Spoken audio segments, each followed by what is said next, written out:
नमस्कार साथियों, अगर आप माध्यमिक परीक्षा की तैयारी कर रहे हैं, जो माध्यमिक आचार्य की परीक्षा है जेएसएससी के द्वारा ली जाने वाली, और अगर आपका सब्जेक्ट है पॉलिटिकल साइंस, तो ये वीडियो आपके लिए है। आप इस वीडियो को आगे तक देख सकते हैं। इसमें आज हम पॉलिटिकल थ्योरी के एमसीक्यूज को कवर करने वाले हैं, जो बेहतरीन आपको होंगे, और एमसीक्यू के साथ ही हम इसे एग्जाम्पल के थ्रू आपको विथ एक्सप्लेनेशन समझाने का पूरा प्रयास करेंगे। तो चलिए शुरू करते हैं और पहले सवाल की ओर बढ़ते हैं। तो हमारा पहला सवाल है, राजनीतिक सिद्धांत यानी कि पॉलिटिकल थ्योरी का मुख्य उद्देश्य क्या है?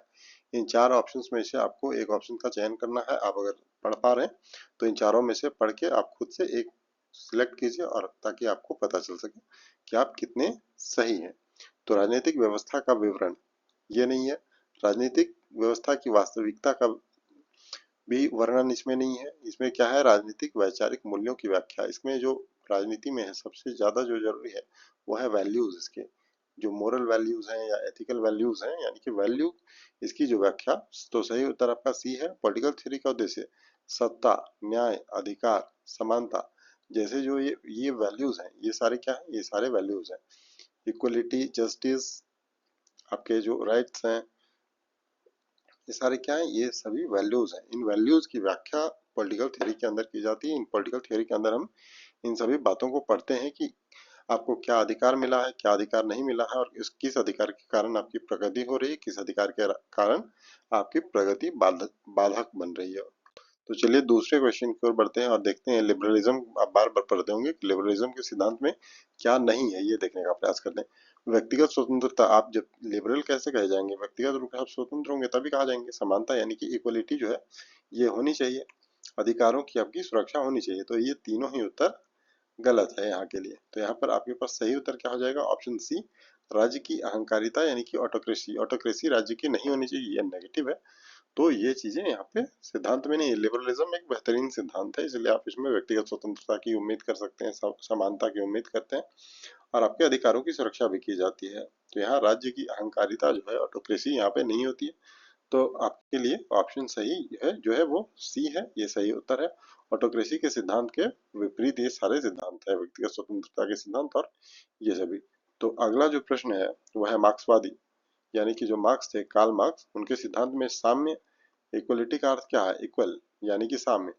अब हम ये देखेंगे कि ये कार्ल मार्क्स के अनुसार, कार्ल मार्क्स ये क्या कहते हैं, इनके अनुसार इक्वलिटी क्या है, ये इक्वलिटी किसे मानते हैं। तो चलिए देखते हैं। अवसरों में समानता को इक्वलिटी मानते हैं, या फिर संसाधनों का समान वितरण, या फिर राजनीतिक शक्ति का केंद्रीकरण, या फिर सामाजिक प्रतिष्ठा का समान वितरण। सामाजिक प्रतिष्ठा का समान वितरण किसी भी स्थिति में आप नहीं कर सकते हैं, या ना ही कोई गवर्नमेंट कर सकती है। गवर्नमेंट तो ऐसे मान के चलती है कि सभी लोग बराबर हैं, लेकिन ऐसा नहीं होता है। समाज में सबकी प्रतिष्ठा भिन्न भिन्न होती है, और वो प्रतिष्ठा कमाया हुआ हो सकता है या किसी भी तरीके से हो सकता है, लेकिन प्रतिष्ठा तो अलग अलग हो सकती है। समान वितरण नहीं, क्योंकि ये राशन से मिलने वाले चावल तो है नहीं कि इसका वितरण कर दिया जाएगा। तो यहाँ आपके पास सही उत्तर जो हो जाएगा वो है संसाधनों का समान वितरण। ये चाहते थे, कार्ल मार्क्स चाहते थे कि जो भी संसाधन है ये स्टेट के पास हो, और स्टेट इस संसाधन का जो है वो इक्वली डिस्ट्रीब्यूट करे कि सभी को दे। ये साम्यवाद का सिद्धांत कहता है। ये कौन सा साम्यवाद है, ये मार्क्सवादी साम्यवाद है। तो उत्तर आपका बी है। मार्क्सवादी दर्शन में साम्य, साम्य का मतलब है संसाधनों का समान वितरण, जिसमें वर्ग विहीन जो है समान समाज बन सके, यानी कि ये जो क्लास डिवीजन है ये समाप्त हो सके, इसको क्लास को समाप्त करने की कोशिश की गई थी। अगला जो सवाल है हमारे पास, निम्नलिखित में से कौन समावेशी लोकतंत्र यानी कि पार्टिसिपेटरी डेमोक्रेसी का प्रमुख गुण क्या है? डेमोक्रेसी, पार्टिसिपेटरी डेमोक्रेसी से आप क्या समझते हैं कि लोग चुनाव के माध्यम से भाग लेते हैं और ये सभी लोग मिलकर सरकार को चुनते हैं। तो ये पार्टिसिपेटरी डेमोक्रेसी इसी को कहते हैं। तो मुख्यमंत्री का चुनाव, ये मुख्यमंत्री का चुनाव नहीं है, क्योंकि चुनाव मुख्यमंत्री के लिए नहीं होता है। चुनाव तो आपका लोकसभा का चुनाव होता है, राज्यसभा का चुनाव होता है, या फिर जैसे विधानसभा का आप चुनाव करते हैं, विधान परिषद का चुनाव करते हैं, इसके सदस्यों को आप चुनते हैं। आप कभी भी मुख्यमंत्री, या जैसे आप लोकसभा का चुनाव करते हैं तो आप कभी पीएम को नहीं चुनते हैं। उसी तरीके से आप जैसे जब भी विधानसभा का चुनाव करते हैं तो आप सीएम को नहीं चुनते हैं, आप क्या चुनते हैं, इसके मेंबर्स को चुनते हैं, मेंबर ऑफ पार्लियामेंट को, या फिर मेंबर ऑफ लेजिस्लेटिव असेंबली को। तो उसमें से जो लोग मेंबर होते हैं वो लोग क्या चुनते हैं, वो लोग सीएम को चुनते हैं, वो लोग पीएम को चुनते हैं। पीएम किसको चुनते हैं, जो उस दल का लीडर होता है। जो उस दल का प्रमुख होता है, मान के चलते हैं कि वही सीएम या पीएम होता है। तो पार्टिसिपेटरी डेमोक्रेसी के लिए मुख्यमंत्री से सरोकार नहीं, जनता की अधिक से अधिक भागीदारी ये आवश्यक है। पार्टिसिपेशन की जब भी बात आती है तो जनता की भागीदारी इसमें सुनिश्चित की जानी चाहिए। तो सही उत्तर आपके पास बी निकल कर आता है। पार्टिसिपेटरी डेमोक्रेसी में जनता सक्रिय रूप से निर्णय लेने में नहीं होती, न ही वोट देने तक सीमित रहती है। ये क्या करती है, सिर्फ वोट देने तक सीमित नहीं रहती है, ये पूरे तरीके से इस व्यवस्था के अंदर ये एक्टिव पाई जाती है। अगला जो सवाल है, न्याय यानी कि जस्टिस के लिए जॉन रॉल्स ने कौन सा सिद्धांत प्रस्तुत किया था। जॉन रॉल्स के सिद्धांत जो जस्टिस के लिए है उसके बारे में हम डिस्कस करते हैं कि कौन सा सिद्धांत दिया था। स्वर्णिम नियम सिद्धांत दिया था, अपरेंसी सिद्धांत दिया था यानी कि डिफरेंस प्रिंसिपल जिसे कहते हैं, लाभ सिद्धांत दिया था, या प्राकृतिक न्याय का सिद्धांत। तो ये डिफरेंस प्रिंसिपल जो है, डिफरेंस प्रिंसिपल ये जॉन रॉल्स के द्वारा दिया गया है। डिफरेंस प्रिंसिपल कहता है कि असमानताएं तभी स्वीकार की जाती है जब समाज के पिछड़े वर्ग के हित में हो। असमानताएं जैसे कि आप रिजर्वेशन के तौर पर असमानताएं देखते हैं कि कुछ कैटेगरीज के लोग हैं जिनको रिजर्वेशन का लाभ मिलता है और उनको कई तरह की अन्य सुविधाएं दी जाती है, जबकि अन्य लोगों को ऐसा नहीं दिया जाता। तो ये कब स्वीकार किया जाता है? जॉन रॉल्स के अनुसार ये स्वीकार तब है जब पिछड़े वर्ग के हित में हो, यानी कि एसटी एससी या ओबीसी जो ऐसी कम्युनिटीज जो पिछड़ी हुई हैं उनकी भलाई के लिए अगर ऐसा कुछ किया जा रहा है तब तो ये अच्छा है इनके अनुसार। तो चलिए अगला सवाल देखते हैं। नारीवाद यानी कि फेमिनिस्ट जो है वो राजनीतिक सिद्धांत का मुख्य दृष्टिकोण क्या है। फेमिनिज्म के राजनीतिक सिद्धांत यानी कि पॉलिटिकल जो थियोरी है उसका मुख्य दृष्टिकोण क्या है, यानी कि इसका अप्रोच क्या है, ये देखते हैं। सामाजिक व्यवस्था का वर्णन, सामाजिक व्यवस्था का वर्णन ये नहीं करता, महिलाओं के अधिकारों का समावेश, यहाँ ये महिला के अधिकारों की बात कर रहा है। सत्ता का केंद्रीकरण, सत्ता को सेंट्रलाइज नहीं करना चाहता, ये सिर्फ महिलाओं के बीच रहे। पारंपरिक परिवार व्यवस्था का संरक्षण, इस व्यवस्था का संरक्षण भी ये नहीं करना चाहता, ये चाहता है कि महिलाओं को उनके अधिकार मिले। नारीवाद सिद्धांत महिलाओं को राजनीतिक कहाँ का अधिकार देना चाहता है, राजनीतिक, सामाजिक और आर्थिक अधिकारों को बढ़ावा देने पर केंद्रित है।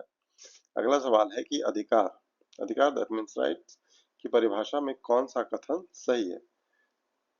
जो कुछ भी व्यक्ति चाहता है, क्या इसे अधिकार कहेंगे? जो कुछ भी व्यक्ति नहीं चाहता, व्यक्ति चाहता है, कुछ भी व्यक्ति चाह सकता है, गलत हो सकता है, सही हो सकता है, तो व्यक्ति जो भी चाह लेगा वो उसका अधिकार नहीं हो जाएगा। अधिकार होगा क्या, ये डिस्कस करते हैं। किसी प्रकार की स्वतंत्रता, किसी भी प्रकार की स्वतंत्रता किसी भी प्रकार की नहीं हो सकता है। कानूनी एवं नैतिक सुरक्षा, ये इसमें से सही उत्तर है। सिर्फ राजनीतिक शक्ति, सिर्फ राजनीतिक शक्ति नहीं देनी है, उन्हें कानूनी सुरक्षा उपलब्ध करानी है, नैतिक सुरक्षा उपलब्ध करानी है, सामाजिक सुरक्षा उपलब्ध करानी है। ये सारी चीजें मिलकर एक अधिकार का रूप धारण करती है। राजनीतिक थ्योरी के अध्ययन के दृष्टिकोण में अप्रोच से क्या अभिप्राय है। राजनीतिक थ्योरी यानी कि पॉलिटिकल थ्योरी के अध्ययन के दृष्टिकोण यानी कि अप्रोच से संबंधित क्या है। केवल ऐतिहासिक व्याख्या, केवल हिस्टोरिकल व्याख्या करने से कुछ नहीं हो जाना है, यानी कि हिस्टोरिकल केवल व्याख्या नहीं होगी। विचारों को समझने के लिए विश्लेषणात्मक तरीका, हम क्या करेंगे, विश्लेषण करेंगे, उनके विचारों को विश्लेषण करेंगे। इसलिए आंसर जो होगा आपका वो बी होगा। दृष्टिकोण से अभिप्राय है कि सिद्धांत राजनीति को समझने के लिए अपनाया गया विश्लेषणात्मक तरीका, ये दृष्टिकोण है, यानी कि अप्रोच है, आप कैसे उसको समझने का प्रयास करते हैं, ये इसमें देखने वाली बात है। राजनीतिक विचारकों में थॉमस हॉब्स जो है ये इन्होंने किस सिद्धांत का प्रतिपादन किया था।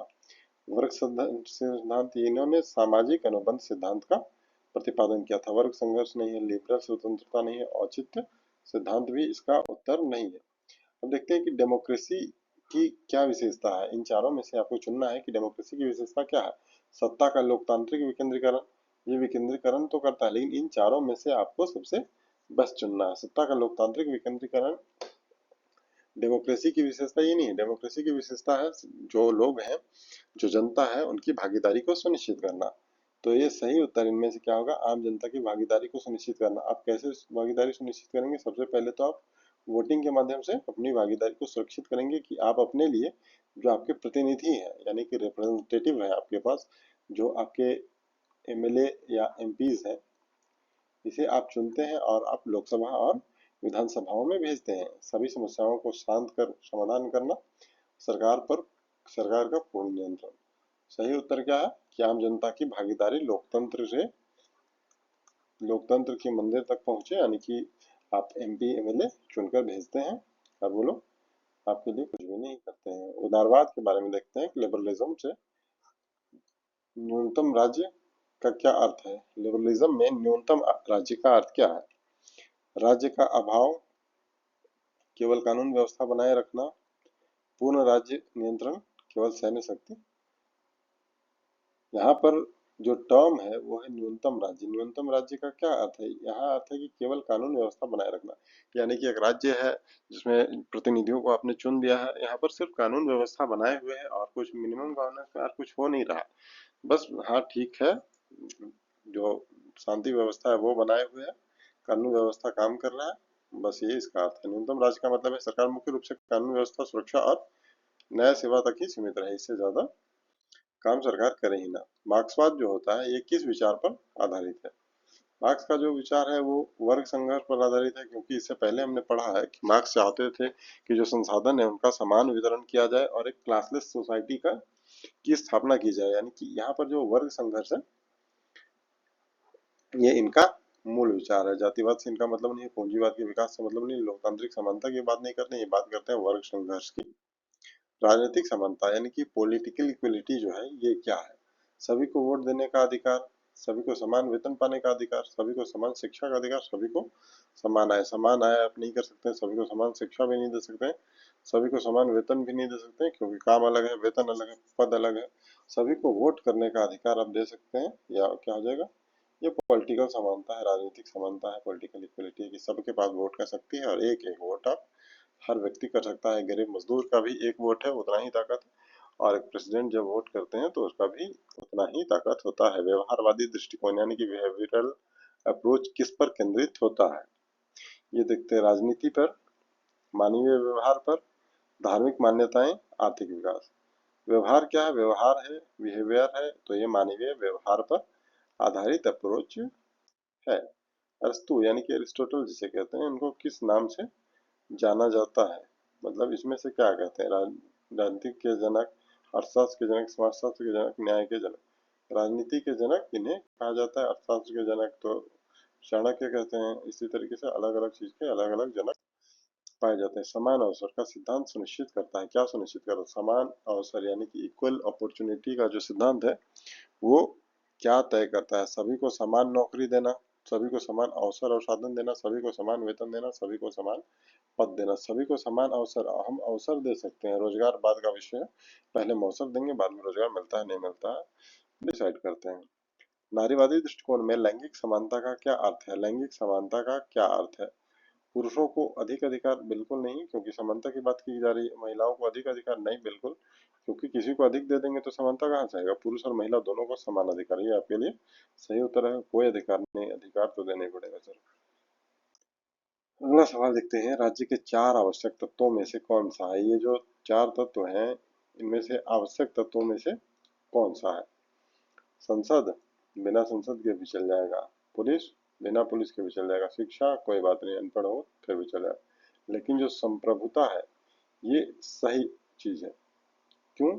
क्योंकि इसे हम देखते हैं कि क्या वो क्या 4 चीजें हैं जो किसी राज्य को राज्य बनाती है। यानी कि एक किसी राज्य को राज्य बनने के लिए जो 4 चीजें चाहिए वो क्या क्या चाहिए? सबसे पहले आपको चाहिए जनसंख्या। कोई आदमी रहेगा तभी तो वो लोग को सरकार बनेगी, सरकार बनेगी या सरकार उनसे टैक्स लेगी, कुछ भी करके ये बनेगा व्यवस्था।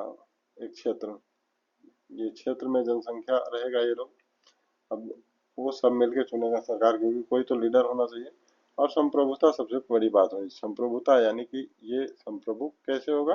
अपने डिसीजन ये खुद ले सकेगा। जो भी सरकार यहाँ पे होगी वो जनसंख्या और उस क्षेत्र में आने वाली जनसंख्या का पालन पोषण, भरण पोषण जो भी करना है उसे, उसके लिए वो संप्रभु होगी, वो अपने आप निर्णय ले सकेगी। जॉन लॉक के विचारधारा के संबंध में पढ़ते हैं कि किस विचारधारा से जुड़े हुए थे। तो जॉन लॉक जो थे वो उदारवादी विचारधारा के व्यक्ति थे, वो तानाशाही नहीं थे, मार्क्सवादी नहीं थे, समाजवादी भी नहीं थे, वो उदारवादी थे, यानी कि लिबरल थे। सामाजिक अनुबंध सिद्धांत के समर्थक कौन थे इसमें से? हॉब्स, लॉक, रूसो, प्लेटो, अरस्तु, मार्क्स। तो इसमें हॉब्स, लॉक और रूसो जो है ये सामाजिक अनुबंध सिद्धांत के समर्थक माने जाते हैं। आप अगर जेएसएससी की एग्जाम दे रहे हैं, ये वीडियो यहाँ तक देख लिया है, आप माध्यमिक आचार्य के परीक्षार्थी हैं, तो आपको आपकी परीक्षा के लिए ऑल द बेस्ट। बेस्ट विशेष है हमारी ओर से।